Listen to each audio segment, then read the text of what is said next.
can we monetize every possible thing there is and treat it like a business, which it is? First thing is I get $10,000 up front on every property I do with a capital investment. The capital investor pays that. When they're coming on and buying it, there's $10,000. A couple different ways we can handle it from a bookkeeping point of view, but we receive $10,000. So if you're coming on as a capital investor and buying 5 houses, I make 10,000 times 5, I make $50,000. Does that make sense? And many, a large number of students, if you come on in October, you'll meet a half dozen plus of them who have over 100 properties, who have all made over $1 million in placement fees. And that was the small money up front, because the real money is in the long term, not the upfront. However, that pays the bills. That lets you eat. That make sense? That takes care of your bad past, that takes care of your day, and that gives you the money, the momentum to keep moving, to build up cash flow. Because this should be entirely about my opinion. Almost everyone that came here because we wanted freedom, correct? Freedom's not another job. Right.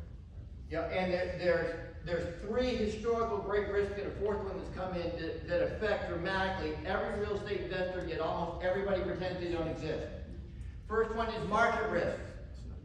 Some markets have gone down a little bit because of supply issues, these kind of crazy times we are on post-COVID. Markets haven't corrected down like normal, but the veterans, you've been around, you've seen 20, 30, 40% drops in the market, correct? Which wiped out hard money lenders almost across the board, and all short-term traders wiped out. Because the market falls away 30, 40%, every deal you got is done, correct? And your hard money lender gets to go down with you. Market risk you can't control, so be very aware of it.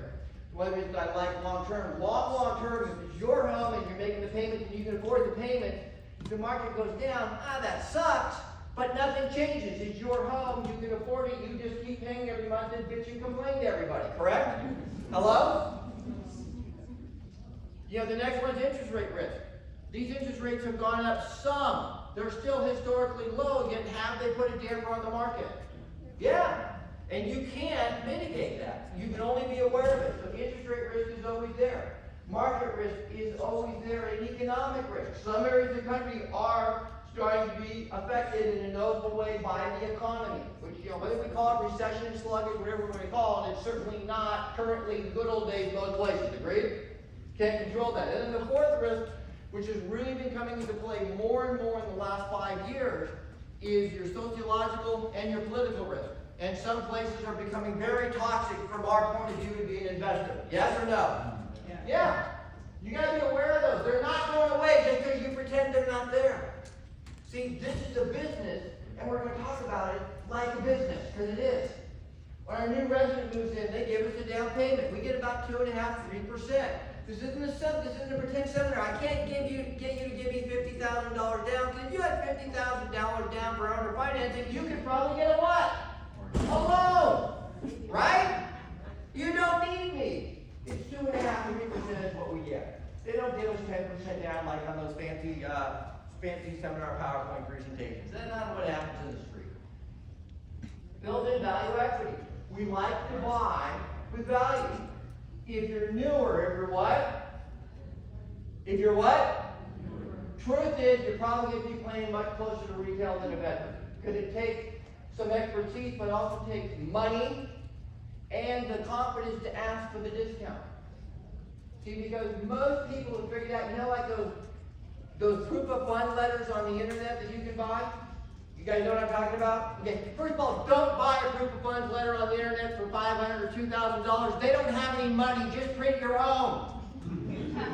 It's fraud either way, but why pay for it?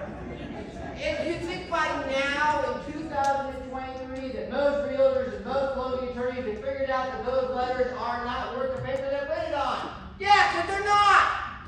And every veteran knows it. They're worthless. It's just seminar crapola. Because there's no real money.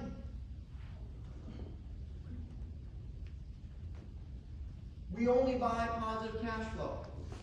It's got to make money today. If interest rates continue to creep up, we're going to go move back into the era where, hey, it's good to buy real estate that doesn't make any money because you get all the tax benefits. It's phantom income. Those of you who've been around a while, you remember those talks, right? Next thing is that I want to be in an area that's got a good chance of capital growth appreciation. Because there are still other places. We've invested in 12 different states and 2 other countries.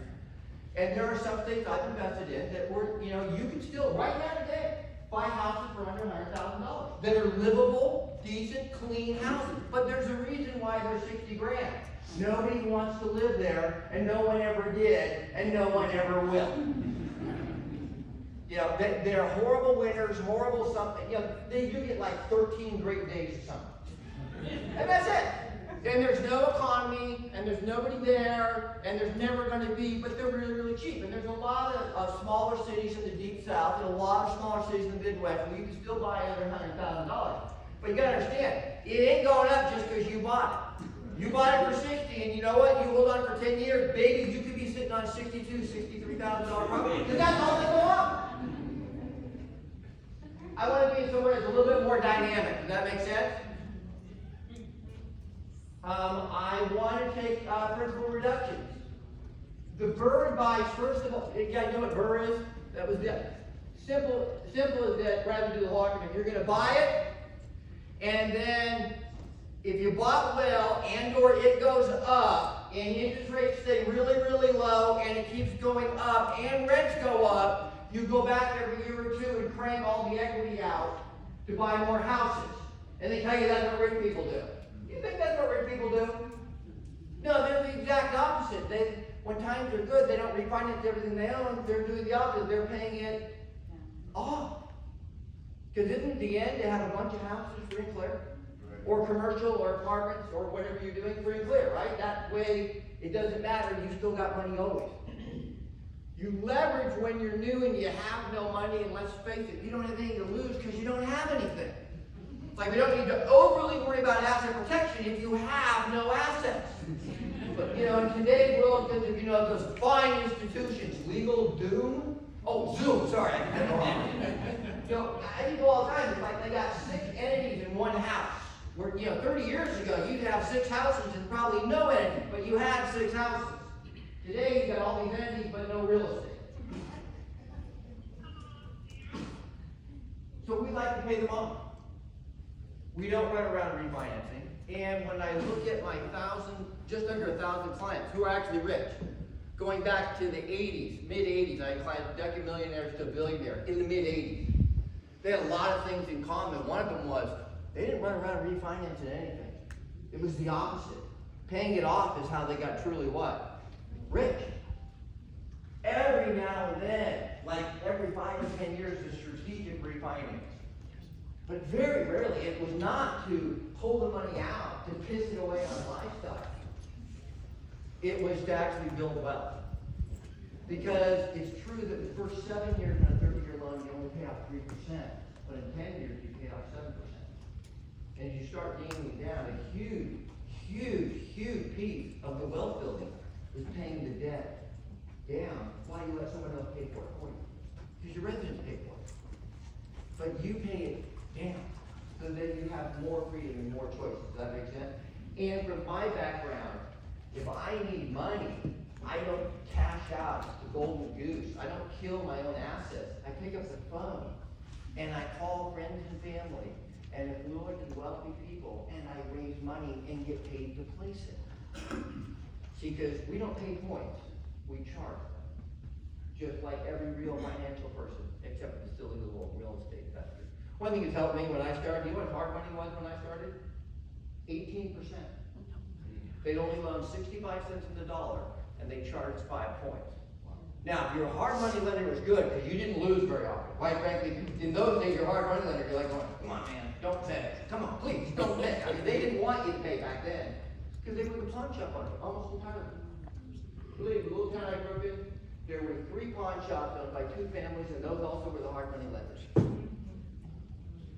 Today, though, people loan money like crazy to people who shouldn't be able to borrow money.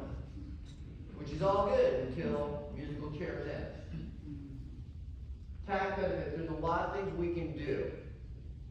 Most of us don't do cost segregation on single family homes. There's a lot of reasons why. I can answer that later, or you can come out to the event. October will show you. We do aggressively do Section 179 for those that want tax deductions today. We do structure ourselves that our end is subject to 199A, meaning 20% of the income is exempt from taxation. Section 179, there's a shopping list of things you can deduct the first year on your acquisition. It's usually 8 to 10%, pretty easy peasy from a CPA point of view without even getting aggressive.